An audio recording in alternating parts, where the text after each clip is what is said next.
بسم الله الرحمن الرحيم. أعوذ بالله السميع العليم من الشيطان الرجيم. بسم الله الرحمن الرحيم. السلام عليكم ورحمة الله وبركاته. الحمد لله رب العالمين. نحمده تعالى ونستعينه ونستغفره ونعوذ بالله من شرور أنفسنا ومن سيئات أعمالنا. من يهده الله فلا مضل له ومن يضلل فلا هادي له. أشهد أن لا إله إلا الله وحده لا شريك له وأشهد أن محمدا عبده ورسوله. اللهم صل على نبينا وحبيبنا محمد صلى الله عليه وآله وسلم تسليما كثيرا. أما بعد، قد قال الله جل جلاله في كتابه الشريف: أعوذ بالله من الشيطان الرجيم. وجعلنا منهم أئمة يهدون بأمرنا لما صبروا وكانوا بآياتنا يوقنون. وقد قال النبي صلى الله عليه وآله وسلم: إن الله يبعث لهذه الأمة على رأس كل 100 سنة من يجدد لها دينها، أو كما قال النبي صلى الله عليه وآله وسلم. Bapak jamaah Al-Ma'arij dan semua yang ikut hadir berpartisipasi pada majelis ta'lim ini, pada subuh hari berbahagia ini, kita mengambil tema, yakni menyongsong kebangkitan umat di penghujung 100 tahun dengan menjadi generasi Al-Quran. Momen daripada awal tahun Hijriah ini tentunya ini menjadi spirit yang hendaknya setiap kita mengevaluasi diri kita. Tahun sekarang sudah memasuki 1443 Hijriah. Bilangan-bilangan ini terus bertambah. Namun pada hakikatnya kalau kita merenungkan, bilangannya memang bertambah, tetapi masing-masing kita memiliki kesempatan yang semakin berkurang. Berkurang daripada kesempatan hidup kita, berkurang daripada potensi-potensi kemampuan-kemampuan kita. Kalau dulu masih muda, sekarang sudah semakin tua. Lalu daripada kesehatan, apalagi yang akhir-akhir ini, kemudian 2 tahun terakhir ini kita diuji dengan wabah penyakit, pandemi COVID-19 ini, yang kemudian kita mendapati yakni ada yang sehat, tiba-tiba kemudian sakit, terpapar, dan kemudian kembali sehat. Tapi ada juga yang kemudian ternyata di situ juga batas daripada akhir ajalnya. Maka semua ini adalah hal-hal yang betul-betul kita harus bersungguh-sungguh mau mengevaluasinya, mau mengambil pelajaran. Jangan sampai dari hari ke hari, dari bulan ke bulan, dari tahun ke tahun, yang kemudian di situ padahal banyak kemuliaan-kemuliaan yang sudah ditetapkan oleh Allah Subhanahu wa taala, dan juga ada konsekuensi di situ, ada keputusan-keputusan Allah Subhanahu wa taala, yang kemudian apakah kita akan menjadi orang-orang yang mendapatkan kemuliaan semasa hidup kita, semasa kesempatan yang diberikan oleh Allah, atau kemudian keputusan pahitnya, yakni kita tidak mendapatkan kemuliaan itu. Waliyadzubillah, kalau sampai kepada kehinaan, kepada azab, Maka perkara-perkara yang kemudian perlu kita perhatikan, terutama yang berkaitan daripada tema yang kita angkat, kita coba mengangkatnya dan kita coba meretasnya. Karena permasalahan dunia Islam pada saat ini betul-betul memerlukan daripada para pemimpin yang betul-betul terbukti loyalitas mereka, terbukti kekuasaan mereka secara maksimal, diupayakan untuk meninggikan syiar-syiar agama Allah Subhanahu wa taala, yang kemudian pada dekade di zaman ini kita sangat tidak bisa menghindari bagaimana keadaan kaum muslimin. Apalagi dengan kemajuan teknologi saat ini, kita betul-betul tidak memiliki alasan di hadapan Allah Subhanahu wa taala. Kalau kita tidak tahu keadaan bagaimana dan sebagainya. Karena sekarang apa yang terjadi di Palestina itu bisa live streaming langsung. Bahkan langsung diupload videonya apa yang terjadi. Ya, baru-baru ini ataupun malam tadi dan detik ini. Apa yang terjadi di Suriah, apa yang terjadi di Yaman, apa yang terjadi di Rohingya, di Uighur, di Cina.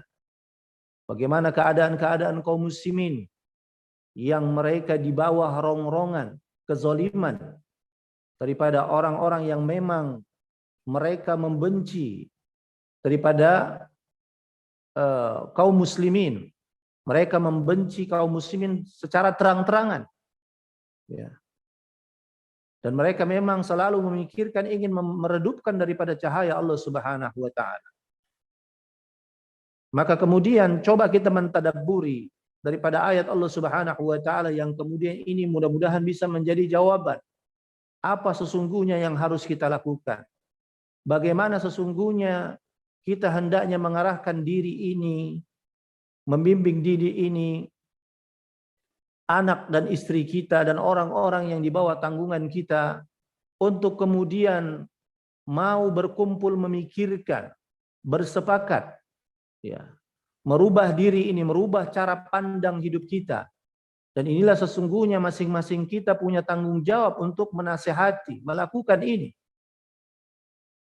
Karena sesungguhnya hakikatnya seorang yang bertauhid kepada Allah, dia harus memperhatikan selalu bagaimana kondusivitas dirinya terhadap hak-hak Allah Subhanahu wa taala, bagaimana kondusivitas dirinya dalam mensikapi apa yang menjadi hak kitabnya Allah Subhanahu wa taala, yakni Al-Qur'anul Karim, kalamullah jalla jalaluh. Lalu bagaimana juga perkara yang berkaitan dengan haknya Nabi sallallahu alaihi wasallam, hak para pemimpin kaum muslimin dan hak kaum muslimin secara keseluruhannya. Dan itulah Nabi sallallahu alaihi wasallam menegaskan ad-dinun nasihah. Ya, agama ini adalah nasihat. Lalu para sahabat bertanya kepada Nabi sallallahu alaihi wasallam, "Qulna liman ya Rasulullah?" Nasihat untuk siapa ya Rasulullah? Maka Nabi sallallahu alaihi wasallam menjawab, "Qala lillahi wa li kitabihi wa li rasulihi wa li a'immatil muslimina wa 'ammatihim." Dan ini adalah 5 poin yang memang terpenting untuk senantiasa setiap seorang yang bertauhid kepada Allah, dia hendaknya menasihati dirinya. Ya. Dan nasihat ini adalah bagian daripada hal yang senantiasa harus dimurnikan, harus dipahamkan, harus diperingatkan. Jangan sampai yakni sejak umur akil balik kita, perjalanan hidup kita bahkan sampai umur 40 tahun, 50 tahun atau mungkin sudah ada yang sampai 60 tahun. Apa yang kemudian seharusnya diri ini kita senantiasa menasehati diri kita pada 5 hal ini, ternyata kita belum jua menjadi orang-orang yang terbukti menasehati diri kita. Ya, karena lawan daripada nasihat adalah bisa kita katakan menipu. Ya. Karena orang-orang yang kemudian dia tidak menasehati sesuatu yang sebagaimana apa yang dimau oleh Allah dan Rasulnya, karena apa sesuatu yang diputuskan oleh Allah Subhanahu wa taala daripada syariat ini adalah mutlak kebaikannya. Maka Allah menginginkan kita selalu menasihati diri kita kepada hal-hal yang sudah mutlak kebaikannya ini. Lalu kepada hal-hal yang syubhat, apalagi hal-hal yang di situ sudah jelas akan menipu kita. Ya, maka lawan kata daripada nasihat adalah menipu. Karena iblis sendiri pernah kemudian menyatakan dirinya menasihati kepada Nabi Adam alaihissalam. Ya. Ketika dia menyatakan, yakni sesungguhnya, ya, ma nahakuma rabbukuma an hadhihi syajarah. Jadi sesungguhnya kalian berdua, yakni Nabi Adam dan Hawa, ketika di surga, Allah melarang mereka berdua untuk mendekati pohon ini, ya, pohon tersebut, supaya kalian tidak memakan buahnya, yang dimana buahnya itu ketika kalian memakannya, kalian akan menjadi seperti malaikat Allah dan tinggal abadi. Ya. Dan di situ iblis bahkan kemudian bersumpah, wa qasamahuma inni lakuma laminan nasihin. Iblis bersumpah kepada mereka berdua dan menyatakan sesungguhnya aku adalah hanya sebagai pemberi nasihat. Ya, padahal apa yang disampaikan oleh iblis adalah sebuah tipuan, kesesatan yang akan mengantarkan kepada pelanggaran terhadap apa yang diharamkan oleh Allah Subhanahu wa taala. Nah, inilah perkara yang coba kita renung-renungkan, bagaimana keadaan, misi dan visi kehidupan kita. Ya. Maka ini yang coba kita kemudian membaca keadaan-keadaan bagaimana permasalahan dunia Islam yang kemudian tidak kunjung juga terselesaikan. Ya, kezaliman yang dirasakan oleh saudara-saudara kita, jangan kemudian kita menyangka itu tidak akan dipertanyakan di hadapan Allah. Terutama bagaimana sikap hati kita ketika kita mendengar, kita melihat kesulitan-kesulitan yang dihadapi. Karena kemudian di antara bukti keimanan, karena seorang mukmin itu kal jasadil wahid. Ya, dia seperti ibarat satu tubuh. Jikalau ya namanya ibarat satu tubuh itu, ya jikalau bagian tubuh yang lain terasa sakit, maka yang lain pun juga merasakan setidaknya, yakni bagaimana ada efeknya, demamnya, pusingnya dan sebagainya. Ya. Maka hal-hal ini kemudian perlu kita latih, ya, terapi segera. Kita harus melakukan akselerasi, percepatan daripada pergerakan ini. Apatah lagi kemudian Nabi SAW menyatakan, Inna Allah yab'atsu li hadhil ummah ala ra'si kulli mi'ati sanah man yujaddidu laha dinaha. Rawahu Abu Dawud. Nabi SAW bersabda, dan ini adalah bagian bisyarah daripada Nabi SAW terhadap umatnya. Berita gembira. Ya. Nubuwah daripada Nabi SAW, yakni menyatakan sesungguhnya umat ini Allah Subhanahu wa taala akan memunculkan, ya, di setiap penghujung 100 tahun seseorang yang kemudian akan membangkitkan kembali, memperbaharui kembali atau mengembalikan daripada kemuliaan syariat Allah Subhanahu wa taala, kemuliaan kaum muslimin. Dan ini adalah janji yang kemudian ketika prosesnya sudah akan berlangsung, maka tidak ada, ya, sesuatu apapun yang dapat menghalanginya. Wa makaru wa makarallahu wallahu khairul makirin. Mereka melakukan perencanaan-perencanaan ingin meredupkan cahaya Allah, melakukan makar, melakukan konspirasi. Tetapi Allah Subhanahu wa taala telah menggariskan, ya, karena semua tidak akan terjadi kecuali atas kehendak Allah Subhanahu wa taala. Dan sesungguhnya, yakni kemudian kebangkitan, pertolongan Allah Subhanahu wa taala itu amat sangat dekat sekali. Ya. Nasrullah wa fathun qarib. Pertolongan Allah itu amat dekat. Wa basyiril mu'minin. Dan berilah kabar gembira kepada orang-orang mukmin, orang-orang yang terbukti memang beriman kepada Allah Subhanahu wa taala. Beriman secara totaliter. Beriman yang memang iman dengan ketakwaan yang memang di setiap tempat. Ya, ada, bukan hanya ada pada tempat-tempat ataupun kesempatan-kesempatan tertentu. Takwa pada pikirannya, takwa pada kesehatannya, pada umurnya, pada hartanya, pada anak-anaknya, pada istrinya, pada orang-orang yang di bawah tanggungannya. Maka ini keadaan-keadaan yang selalu harus kita mengevaluasinya. Karena di antara kata para ulama, permasalahan fitnah yang melanda pada kaum muslimin adalah bukan tidak adanya orang-orang soleh, bukan tidak adanya lagi orang-orang yang mau menyembah kepada Allah Subhanahu wa taala. Mereka masih ada, Cuma mereka merasa nyaman dengan keadaan-keadaan ketaatan yang mereka mencapainya untuk diri mereka sendiri. Ya. Yakni lunturnya, lemahnya daripada dakwah, daripada amar ma'ruf nahi munkar.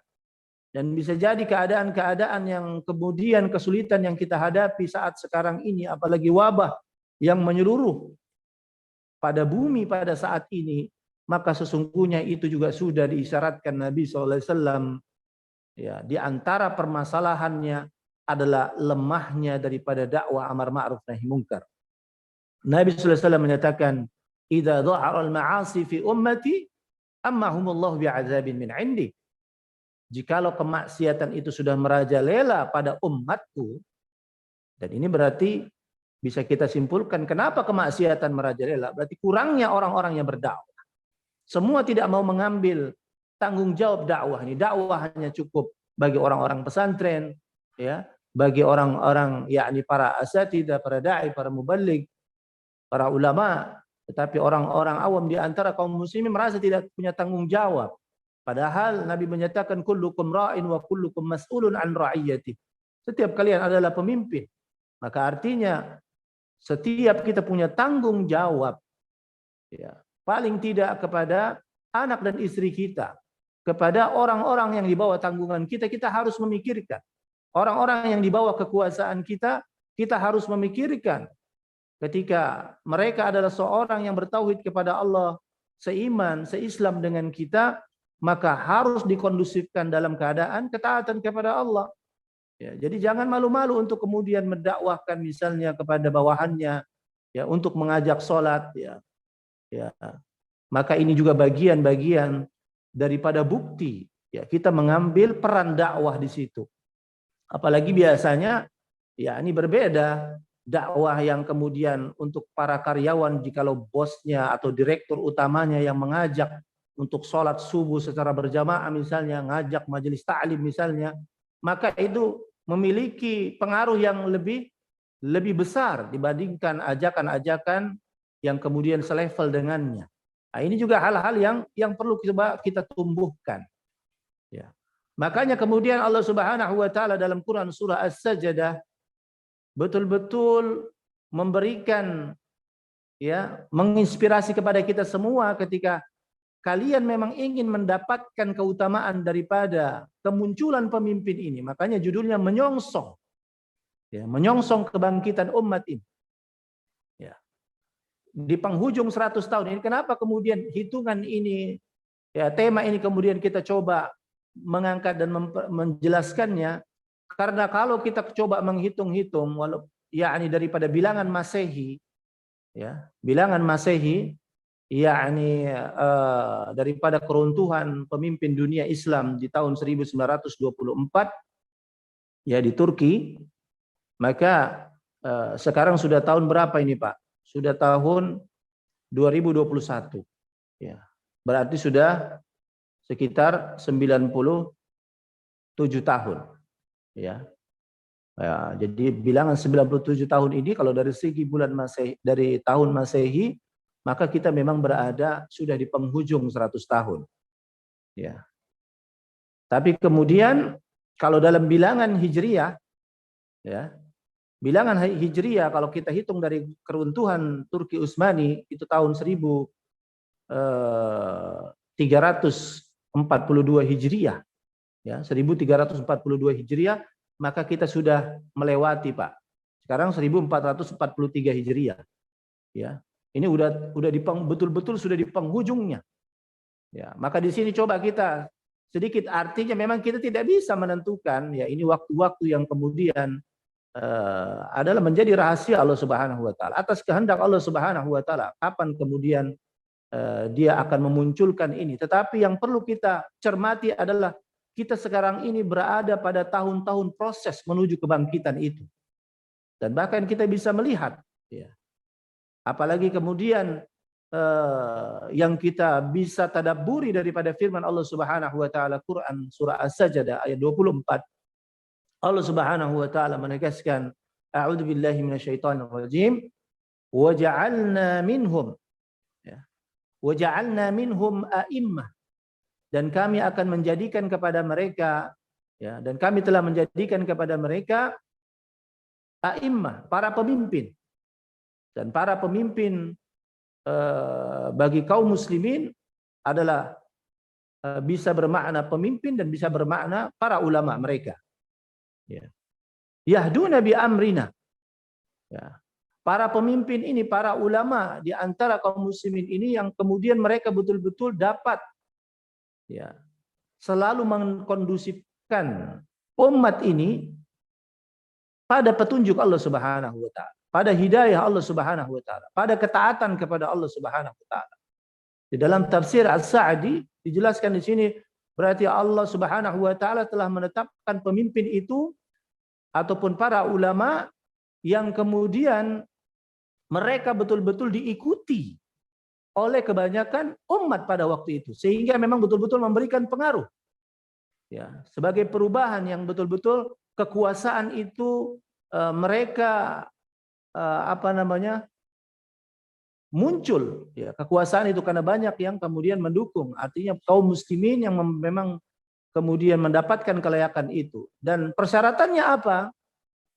Kata Allah Subhanahu wa taala, lamma sabaru wa kanu bi ayatina yuqinun. Ada dua persyaratan yang memang harus dibuktikan ini berada pada umat. Ya, ini betul-betul, dan inilah yang kemudian kita mencoba memperjelasnya.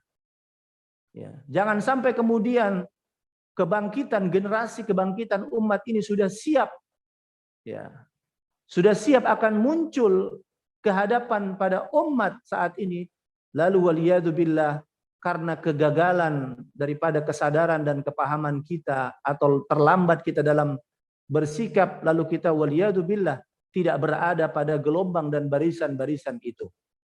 Inilah yang kemudian kita harus songsong. Ya. Maka jawabannya apa di sini? Lamma sabaru wa kanu bi ayatina yuqinun. Selama mereka terbukti menjadi orang-orang yang bersabar. Dan kalau kita coba renung-renungkan, maka sesungguhnya pada saat-saat wabah ini, ya, dan musibah-musibah yang banyak melanda sebelumnya, sesungguhnya kita sekarang ini betul-betul sedang diuji oleh Allah Subhanahu wa taala dengan kesabaran yang sempurna. Ya. Kenapa dibilang kesabaran yang sempurna? Karena kata para ulama, seorang itu baru terbukti sabar, ya, ketika dia menjadi orang-orang yang sabar dalam tiga jenis, ya. Sabar dalam ketaatan kepada Allah, ya. Sabar dalam istiqomah melakukan ketaatan kepada Allah, sabar dalam meninggalkan hal-hal yang diharamkan oleh Allah Subhanahu wa taala, dan sabar ketika mereka tertimpa musibah. Jadi kalau kita mau merenung-renungkan, maka sesungguhnya keadaan kita, keadaan umat, ya, dengan terjadinya wabah penyakit ini, maka semua kita sekarang sedang diuji oleh Allah Subhanahu wa taala secara lengkap. Ya, kalau mungkin biasanya yakni ujian dengan ketaatan dan dengan hal-hal yang diharamkan, ya, dan musibah tidak semua merasakan, tapi sekarang semua dibayang-bayangi dengan musibah pandemi ini. Ya. Maka kemudian di sini kita mengambil hikmahnya. Berarti proses ini betul-betul sedang dimulai oleh Allah Subhanahu wa taala untuk memunculkan, ya, untuk mengembalikan, ya, dengan bisyarah daripada Nabi sallallahu alaihi wasallam akan dimunculkan daripada pemimpin ataupun para ulama kaum muslimin yang akan betul-betul mengembalikan izzah, ya, dengan menyatukan, dengan menyelesaikan daripada permasalahan-permasalahan dunia Islam ataupun hal-hal yang kemudian hilangnya izzah kemuliaan kaum muslimin pada saat ini. Maka inilah yang kemudian kita perlu rasakan, ya, perlu kita sadar-sadarkan kepada diri kita. Lalu kemudian apakah cukup dengan kesabaran-kesabaran ini? Maka juga harus dibuktikan bagaimana kemudian kepahaman keilmuan kita, ya, tindak tanduk kita, ya, harus selalu disesuaikan dengan ayat-ayat Allah Subhanahu wa taala. Maka Allah menyatakan wa kanu bi ayatina yuqinun. Dan mereka juga terbukti menjadi orang-orang yang yakin kepada ayat-ayat kami. Ya, kalau kemudian Bapak-bapak masih ingat di bulan Ramadan pernah kita sedikit membahasnya, ya. Bagaimana seorang itu terbukti yakin kepada ayat-ayat Allah Subhanahu wa taala, maka berarti di situ ada kewajiban, dan inilah yang menjadi nasihat kepada kita semua. Ad-dinun nasihat, ya, ad-dinun nasihat. Bagian daripada agama, agama adalah nasihat, dan di antara nasihat yang harus senantiasa kita evaluasi kepada diri kita, kepada anak kita, istri kita, dan orang-orang yang di bawah tanggungan kita, itu adalah secara minimal, ya, adalah kemudian apa yang menjadi haknya Al-Quran, ya, apa yang menjadi kewajiban kita kepada Al-Quran. Haknya Al-Quran berarti itu menjadi kewajiban kita yang harus kita hendaknya selalu mengkurikulumkan dalam kehidupan kita. Jangan sampai kemudian daripada hak-hak Al-Quran yang kita tidak betul-betul bersungguh-sungguh mengkurikulumkannya, maka waliyadzubillah, itu yang menyebabkan Allah Subhanahu wa taala belum melayakkan kita, belum melayakkan umat ini kepada yakni apa yang menjadi janji Allah dan Rasulnya. Ya. Apatah lagi kalau kita lihat dari segi misalnya kewajiban berilmu tentang membaca Al-Quran saja, ya, survei yang 2 tahun kemarin, ya, sebelum pandemi itu ada yang melakukan survei, ya, untuk penduduk Indonesia saja, orang yang buta huruf kepada Al-Quran, jadi artinya ketika mushaf Al-Quran itu disodorkan di hadapannya, disuruh baca, itu betul-betul dia tidak bisa membaca, dia tidak tahu, tidak mengenal daripada huruf-huruf hijaiyah. Ya. Itu dalam survei itu disebutkan lebih daripada 50%. 54% kaum muslimin di Indonesia, ya, yang mengaku Islam, ya, dia betul-betul buta huruf terhadap Al-Quran. Ya. Dan survei itu dijelaskan secara mendetail, ya, dan berarti ada sekitar 46% yang dianggap mengenal lah, ya, masih bisa membaca Al-Quran. Tetapi di situ baca Qurannya belum juga, ketika dicek lagi itu menurun lagi, cuma 20% yang mungkin bacaan Qurannya masih, ya, sudah agak bagus.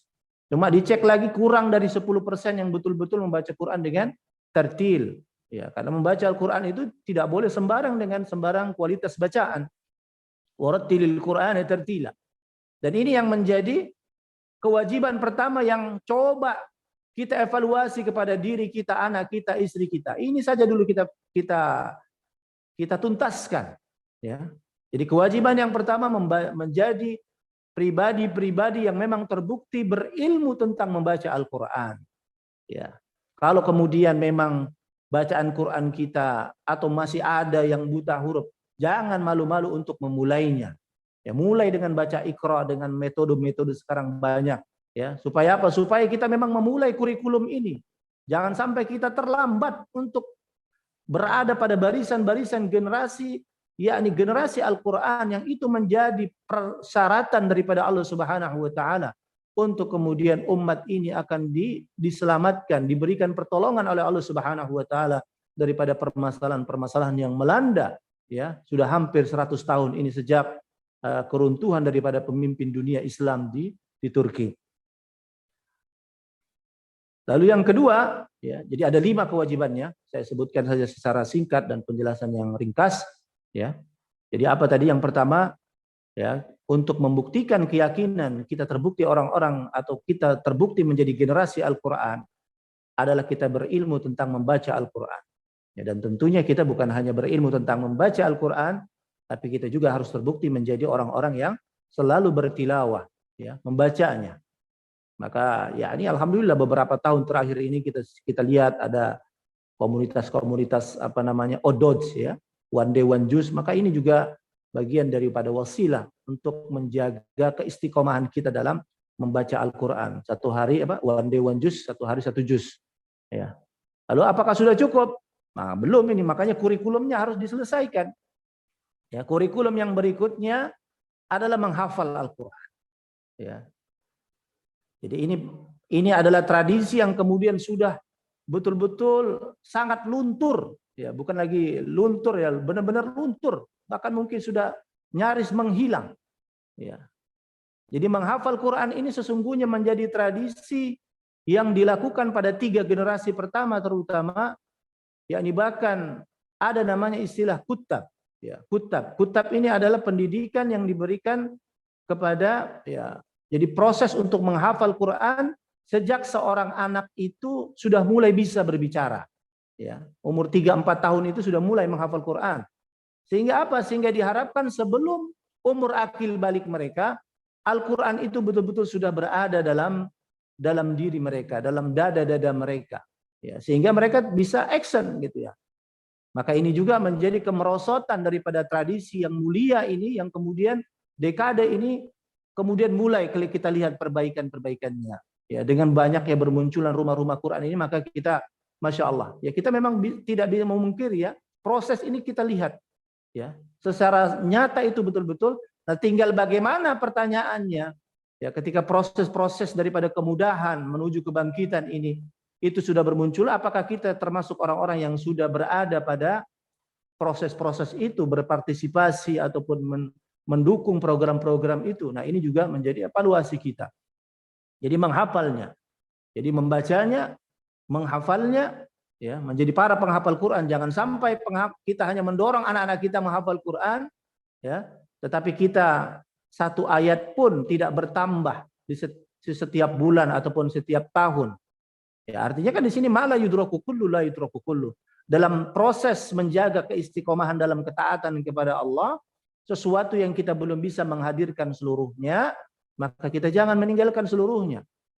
Ya, memang tidak ada perintah wajib untuk menghafal Quran 30 juz, ya, tetapi kemudian dari segi afdholiyah daripada dalil-dalil yang ada, orang yang menghafal Quran itu berbeda dengan orang yang hanya sekedar dia membaca Al-Quran. Dan bahkan dari antara keutamaan-keutamaan, fa innal Qur'ana ya'ti yaumal qiyamah syafi'an li ashabi. Ya, sesungguhnya Quran itu ya pada hari kiamat ya akan datang kepada para penghafalnya. Para ulama kebanyakan memaknai daripada ashabihi adalah orang-orang yang menghafalkan Quran, bukan orang-orang yang hanya sekedar membacanya. Ya. Maka ini kurikulumnya. Jadi membacanya, menghafalnya, lalu kemudian mentadabburinya. Jadi membaca dan menghafal ini bisa bersama-sama. Kemudian tentunya jangan lepas untuk mentadabburi, merenung-renungkan. Dan ini juga bagian daripada yang kita lakukan pada subuh hari ini.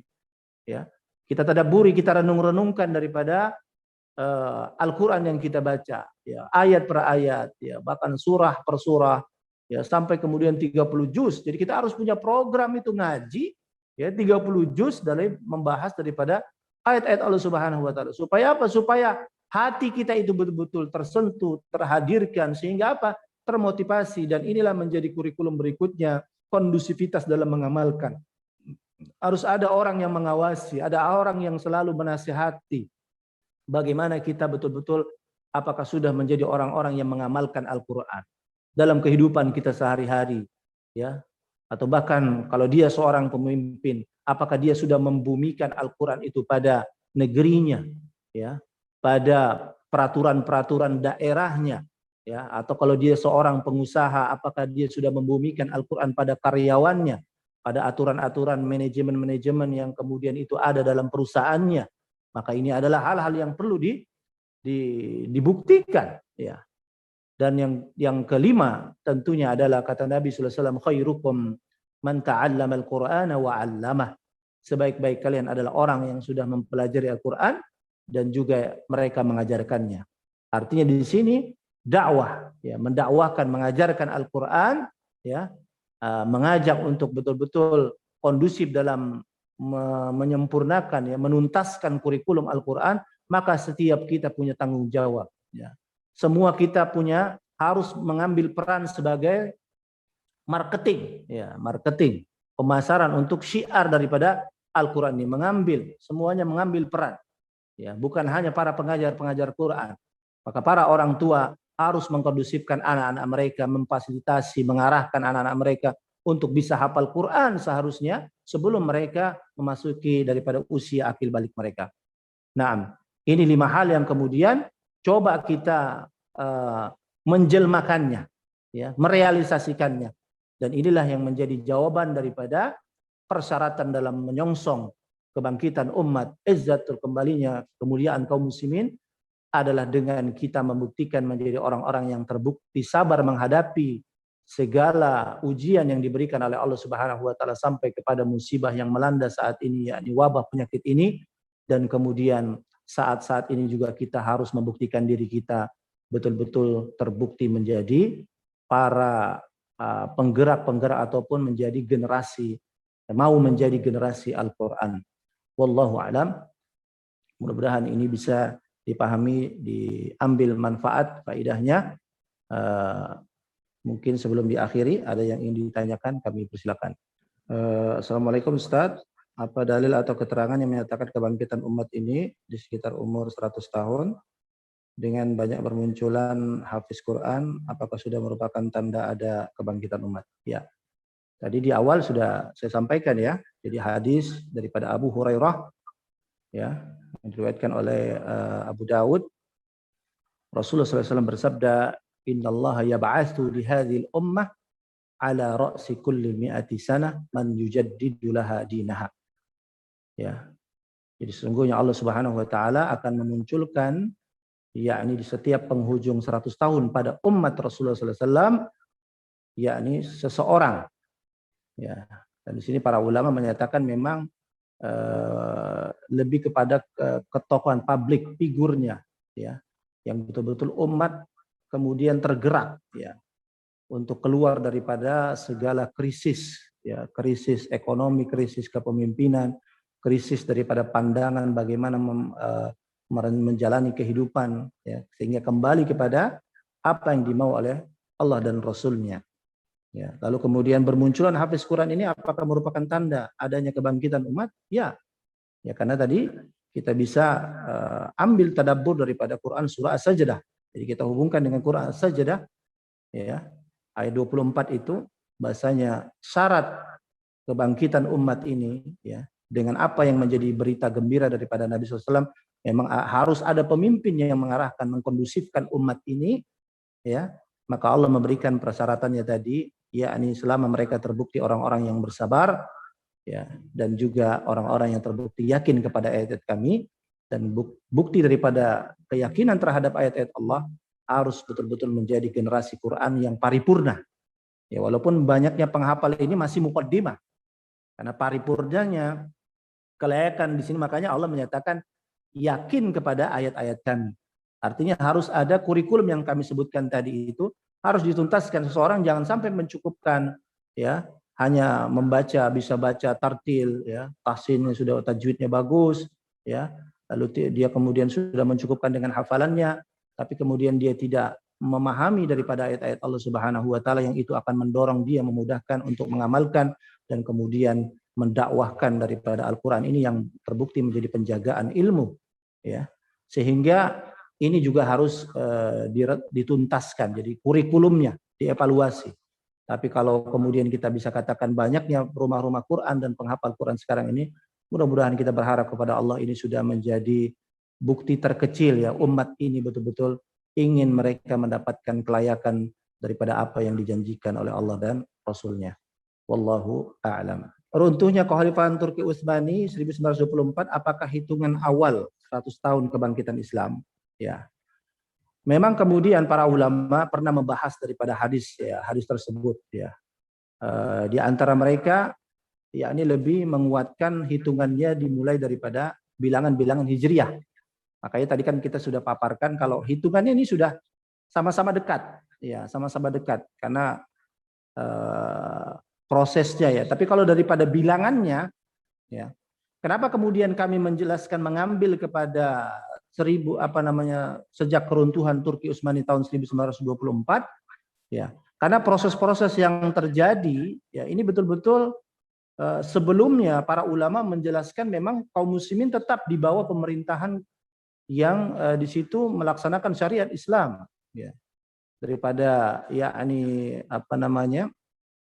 walaupun raja-raja, ya, tapi raja-rajanya mereka juga tetap menerapkan syariat Islam, ya. Seperti misalnya di abad pertama para ulama sepakat kebangkitan umat itu, yakni berada pada masanya Umar bin Abdul Aziz, ya, yang beliau lahir tahun 61 Hijriah, wafat 101 Hijriah. Ya, dan di situ beliau hanya memimpin 2,5 tahun, tapi para ulama sepakat ya apa yang menjadi bisyarah, ya, kabar gembira daripada hadis Nabi SAW di abad pertama, di 100 tahun pertama itu ada terjadi pada masa pemerintahan Umar bin Abdul Aziz. Ya, lalu pada abad yang kedua, di 100 tahun yang kedua itu ada Al-Imam Asy-Syafi'i, Muhammad Idris Asy-Syafi'i. Beliau lahir tahun 150 Hijriah, wafat 204 Hijriah. Nah, jadi kalau kita mau sesuaikan dengan apa yang menjadi pendapat para ulama dan juga apa yang terjadi pada diri kita, ya, pada keadaan di zaman kita ini, ya ini ada kedekatan. Ya. Kalau sekarang misalnya hitungannya 1443 Hijriah, berarti proses sampai kepada 1500 Hijriah ini, kemungkinan calon pemimpin ini sudah dilahirkan oleh Allah Subhanahu wa taala, atau generasi itu sudah mulai ditarbiyah yang kemudian dia akan menjadi pemimpin kaum muslimin di akhir zaman. Wallahu alam, ya. Kemudian ini adalah menjadi rahasia Allah Subhanahu wa taala. Karena kalau kita melihat tadi misalnya Umar bin Abdul Aziz itu 61 Hijriah, Imam Syafi'i 150 Hijriah. Jadi menjelang kepada penghujung 100 tahun di situ Allah sudah memulai memunculkan generasi itu, dan kita sudah berada pada pertengahan kalau daripada segi hitungan hijriahnya. Jadi semua ada kemungkinan yang artinya seorang yang bertauhid kepada Allah dalam memahami dalil-dalil yang di situ isyarat, kita tidak perlu terjebak untuk tergesa-gesa menentukan tahunnya, ya. Tapi kita supaya apa? Supaya jangan sampai kita terjebak istilah orang sekarang cocok logi, ya, terhadap dalil. Istilah cocok logi itu. Ya, kita juga menghindari ketergesa-gesaan itu, karena dalam hal-hal ketetapan itu adalah menjadi rahasia Allah. Ya, tidak ada yang, tapi proses ini yang kemudian kita coba rasakan, dan hendaknya kita berada pada menjadi generasi yang melalui proses ini sehingga Allah melayakkan entah mungkin diri kita ataupun keturunan kita ataupun cicit kita, ya, kemudian menemukan daripada zaman yang akan Allah tetapkan kebangkitan itu. Lalu kemudian pertanyaan selanjutnya, Assalamualaikum Ustadz, bagaimana cara orang tua mengajarkan anak kita senang menjadi penghafal Quran? Ya, jadi memang pengajaran yang paling pertama adalah dengan qudwah, ya, dengan memberikan contoh. Ya, nah ini juga hal yang perlu kita buktikan di hadapan anak-anak kita. Anak-anak kita kalau melihat kita, ya, sholat, melihat kita membaca Al-Quran, ya, ada komitmen. Ya, ada satu itu komitmen yang bagus, ya, istilahnya terapi untuk bagaimana kita itu senang, ya, selalu berquran itu. Kita coba komitmen setiap 2 jam, ya, itu kita komitmen 5 menit membaca Al-Quran. Ya, karena memang kita harus sadar sesungguhnya saat ini hati-hati kita itu memang banyak bermasalah, sebagaimana apa yang ditegaskan oleh Utsman bin Affan radhiyallahu taala an. Jadi beliau menyatakan seandainya seorang mukmin itu hatinya sesuai dengan fitrahnya, jadi hatinya itu memang benar, ya, maka sesungguhnya dia tidak akan pernah bosan ingin selalu membaca Al-Quran. Nah, maka keadaan-keadaan ini kalau kita baru baca 1 halaman sudah kayaknya aduh kok berat sekali, maka kita harus menyadari diri kita sekarang ini dalam keadaan sakit. Yang namanya orang sakit, bagaimana obatnya? Ya, harus dimakan, ya, harus dipaksa. Ya. Nah, jadi kalau tadi pertanyaannya bagaimana mengajarkan anak kita, yang paling pertama adalah dengan memberikan contoh kepada mereka. Kita selalu membaca Quran, kita selalu mencoba menghafal Al-Quran. Dan tentunya sekarang banyak fasilitas-fasilitas kemudahan dengan banyaknya rumah-rumah Quran, ya.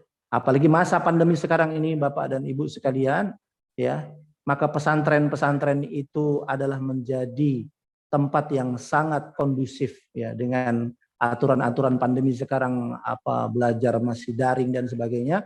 Dan alhamdulillah pesantren-pesantren bisa tetap mengikuti peraturan-peraturan pemerintah, kemudian mereka diizinkan untuk melaksanakan pembelajaran tetap secara offline, ya. Maka model-model pesantren inilah yang kemudian hendaknya Bapak dan Ibu sekalian sudah mulai memilih, ya, sudah masuk umur-umur SMP, cari pesantren mana untuk kemudian mereka dimasukkan supaya dikondusifkan dengan fasilitas-fasilitas yang memudahkan mereka untuk mempelajari Al-Quran dan bahkan secara paripurna, yakni sampai kepada pendakwah-pendakwah Al-Quran. Wallahu a'lam. Selanjutnya, Assalamualaikum warahmatullahi wabarakatuh. Waalaikumsalam warahmatullahi wabarakatuh. Ustadz, bagaimana kita membesarkan hati kita melihat kemerosotan umat? Seperti masih banyak yang muslimin yang tertindas, sementara negeri muslim yang sejahtera tidak sepakat bahkan larut dalam seteru perbedaan. Bahkan buat opini khilafah Utsmani menjajah Saudi, perda syariat berusaha secara sistematis dibatalkan dengan peraturan-peraturan ada. Ya, ini man ra'a minkum munkaran falyughayyirhu biyadihi. Ya, Nabi sudah mewasiatkan kepada kita bagaimana sikap kita ketika kita melihat kemungkaran, kezaliman ya berlaku, dan di zaman ini ya dengan kemajuan teknologi kita tidak bisa menutup telinga dan mata kita karena dia berita itu terus ya mengalir ya. Maka apa yang menjadi minimal? Maka Nabi bilang man ra'a minkum munkaran falyughayyirhu biyadihi. Ya, barang siapa melihat kemungkaran maka coba cegah dengan tangannya. Jadi artinya kalau dia memang memiliki kekuasaan ya untuk bisa mencegah, menghentikan kezaliman itu, maka hendaknya dia melakukan, dan ini adalah nasihat bagi para pemimpin negeri-negeri kaum muslimin dalam mensikapi permasalahan dunia Islam ya.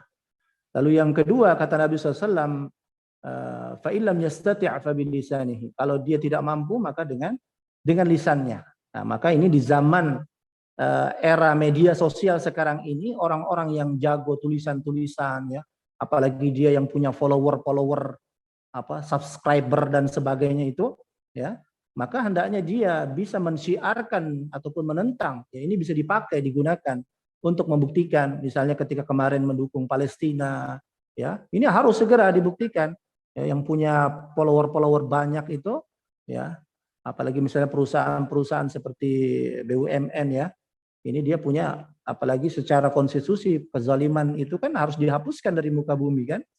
Kalau dalam undang-undang dasar kita, maka penjajahan di atas dunia harus dihapuskan karena tidak sesuai dengan pri kemanusiaan dan pri keadilan. Jadi jangan takut ya. Artinya negeri kita ini adalah merupakan bagian daripada amanat konstitusi. Tapi kalau kemudian nanti diblokir dan sebagainya, itu lain soal. Artinya kita kemudian sudah mensiarkan itu ya, untuk menentang daripada kemungkaran dan kezaliman. Dan yang ketiga, kalau kita memang tidak mampu, kata Nabi SAW, fabi qalbihi wa dzalika ad'aful iman, maka minimal dengan hatinya ya, dengan memohon berdoa kepada Allah, dengan menentang kezaliman itu. Tidak suka, jangan sampai kita cuek saja ya. Artinya kita merasa nyaman. Ini yang kemudian kata para ulama, merasa nyaman dia ibadah kepada Allah, sedangkan saudara-saudaranya di bawah kesulitan-kesulitan, terutama orang-orang yang kemudian terdekat di antara dia, tetangganya, ataupun ya ini orang-orang yang dia kenal. Maka dia juga harus memikirkan mereka minimal dengan doa-doa mereka. Dan doa itu adalah senjata terakhir bagi seorang yang bertauhid kepada Allah. Dan itu menjadi bukti keimanannya. Walaupun kata Nabi SAW, ketika kita hanya pada perkara-perkara kemungkaran itu baru bisa dengan hati kita, kata Nabi SAW, itu adalah selemah-lemahnya iman. Artinya berbahaya juga. Maka kita harus coba menggalang, yakni kemudian berteman ataupun mencari komunitas-komunitas yang di situ bisa minimal dengan lisan ataupun bahkan bisa dengan kekuasaan mereka dalam mencegah kemungkaran-kemungkaran ini. Wallahu a'lam. Cukup ya. Kita akhiri dengan doa.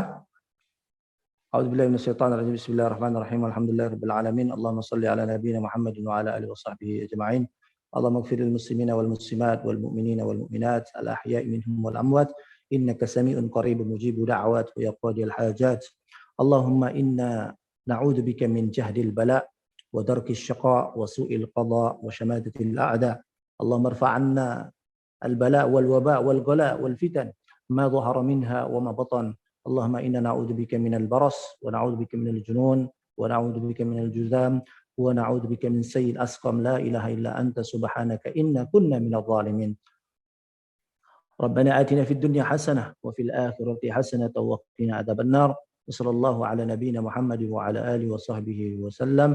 Subhana rabbika rabbil izzati amma yasifun wa salamun alal mursalin wa akhiru da'wana anil hamdulillahi rabbil alamin. Wassalamualaikum warahmatullahi wabarakatuh.